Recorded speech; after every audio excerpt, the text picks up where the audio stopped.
Have you ever wondered how your body knows the difference between a dangerous virus and, say, a harmless speck of dust? I mean, it's this incredibly sophisticated system, working silently, 24/7. So, how does it actually do it? Well, the answer is that it speaks a kind of secret language. And the words of this language, they're molecules called antigens. You can think of them as the biological ID cards of the world, the molecular signatures that let your immune system do its most important job, telling you from not you. Without them, your body would just be flying blind. All right, let's break this down. The name itself is actually a huge clue. Antigen is just short for antibody generator. Its job description is literally baked into its name. See, it has to be able to start an immune response, but then, and this is key, it also has to be the specific target for that response.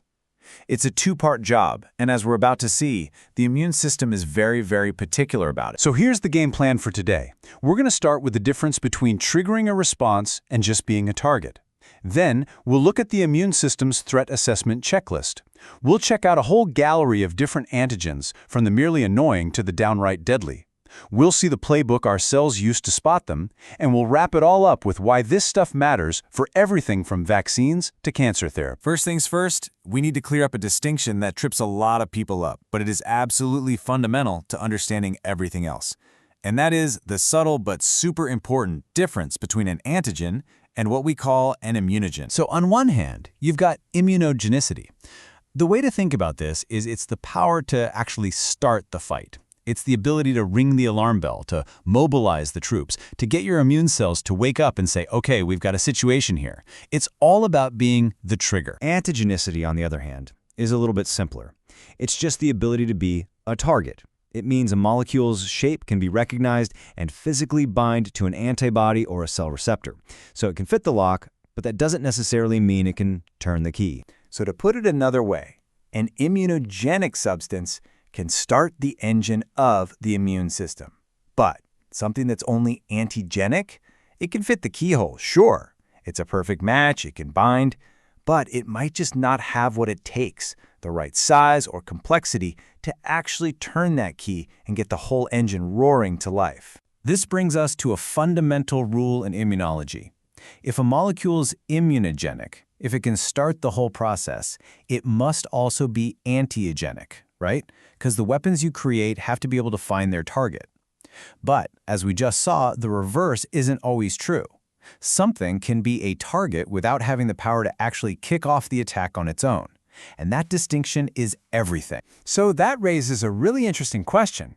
What gives a molecule that triggering power, that immunogenicity?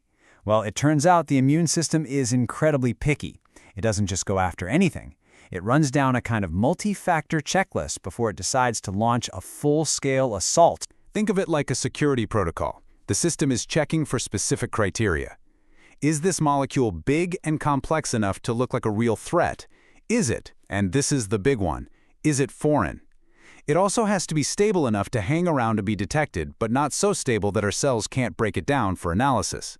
You know, even your own personal genetics and the dose of the intruder play a role.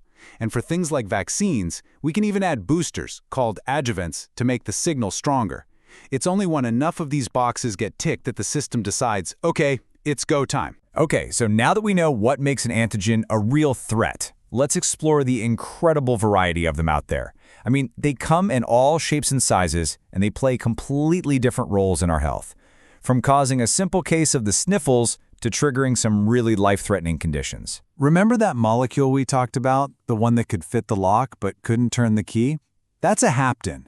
These are tiny molecules, like the drug penicillin, that are antigenic, but they're not immunogenic all by themselves. The trouble starts when they act like hitchhikers and they latch on to one of our own, much larger proteins.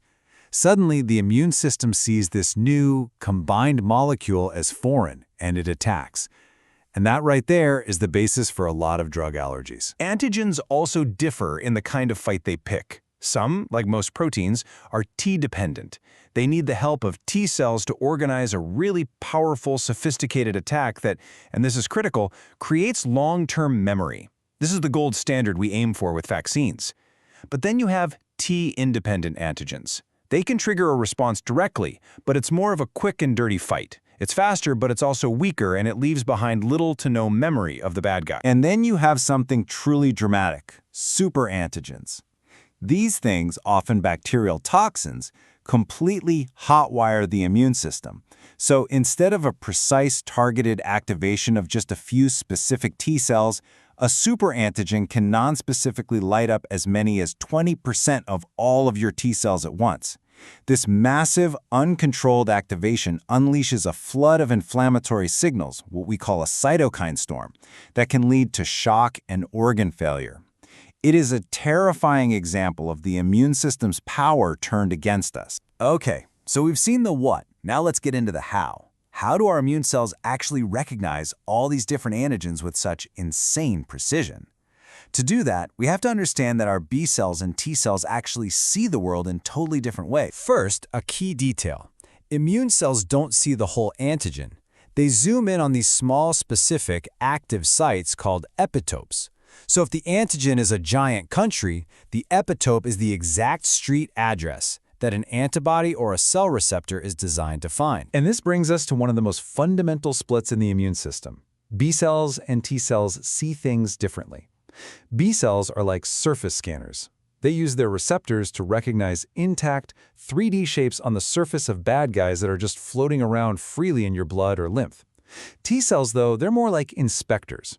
They can't see those free-floating antigens at all. They can only recognize small, chopped-up, linear bits of an antigen that are formally presented to them on the surface of one of our own cells. So how are those bits presented to the T cell inspectors?